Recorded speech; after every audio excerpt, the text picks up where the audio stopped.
What if history took a different turn?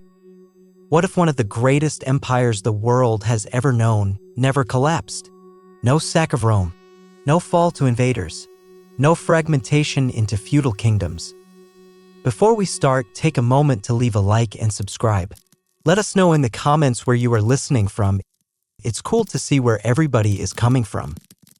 No long centuries of darkness where knowledge flickered like a candle in the wind. Tonight, on What If Worlds Were Different, we ask a simple but profound question. What if the Roman Empire never fell?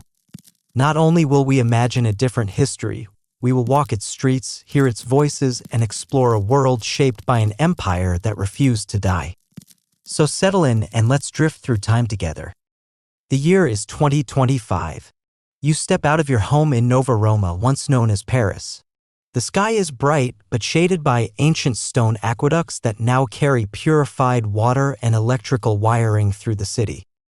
Electric chariots glide silently down smooth roads paved with heat-absorbing basalt. Statues of emperors and philosophers adorn public squares, and on every corner you hear a language thought dead in our world. Latin, spoken fluently by children, merchants, and holographic street performers. You walk past a library that never burned. Inside are scrolls and tablets, but also digital archives preserved by 2,000 years of uninterrupted scholarship. Students study side by side with AI historians overseen by the Curia Sapientiae, the Council of Wisdom. And the Colosseum?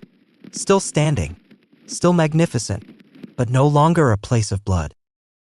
It is now a solar-powered amphitheater where the greatest minds of the empire debate philosophy, science, and ethics, beamed in as shimmering projections from across the provinces. This world is not a fantasy. It's a reality in a timeline where the Roman Empire endured, adapted, and grew with the ages. So how did it all stay together? In our history, the Western Roman Empire fell in 476 CE.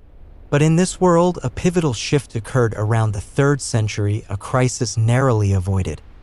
A brilliant emperor named Aurelius Primus initiated reforms centuries ahead of their time. He federalized the empire, empowering provinces to self-govern under Roman law. He abolished hereditary rule, opening the door for senatorial elections. Most importantly, he established a tradition of peaceful succession enforced by the Legion of Balance, a special military order bound by oaths to protect the empire, not the man at the top. Christianity? It spread, yes, but instead of crushing Roman traditions, it was folded into them. Gods became symbols, myths became metaphors, and churches were built beside temples, not over them. The empire embraced diversity. Languages, beliefs, customs, all were allowed so long as loyalty to Rome remained. And so it didn't fall. It evolved. With no collapse came no stagnation. In our timeline, Europe lost nearly 1,000 years to war, famine, and cultural decline. But in this alternate world, the continuity of Roman infrastructure, scholarship, and global trade led to exponential progress.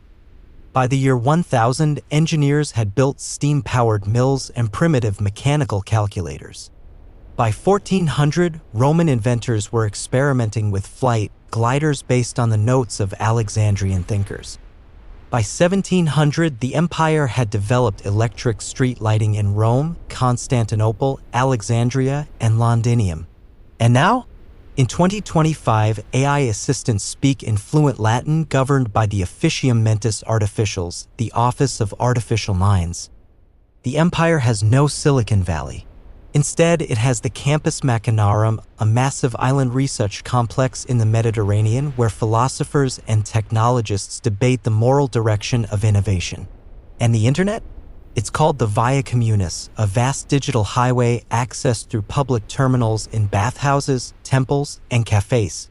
Here, the future isn't ruled by corporations. It is shaped slowly, carefully by a civilization that never lost its way. The eternal empire is efficient. It is clean. It is remarkably safe. But it is not without its shadows. There is no democracy in the modern sense. Power flows through senates and councils, not popular elections. Freedom of speech exists within boundaries. And those who dissent too loudly find themselves investigated by the Silent Guard, a surveillance agency rooted in the old Roman cursus honorum, the path of power. But despite the system's rigidity, the people are proud to be part of something ancient, something vast, something eternal. Children recite Cicero before bed. Artists are sponsored by the Ministry of Culture. And every citizen, regardless of race or origin, is a Roman, born not of blood, but of belonging. Would you want to live in this world? A world of marble and mathematics, of senators and solar panels, of AI and aqueducts? A world where history flowed like a river, steady, powerful, and uninterrupted? Or would you miss the chaos of the modern world? The revolutions, the rebellions, the constant reinvention? Perhaps perfection is not what we truly seek, but still, it's a beautiful thing to imagine. This has been What If Worlds Were Different. Thank you for dreaming with us. Sleep well, traveler of timelines.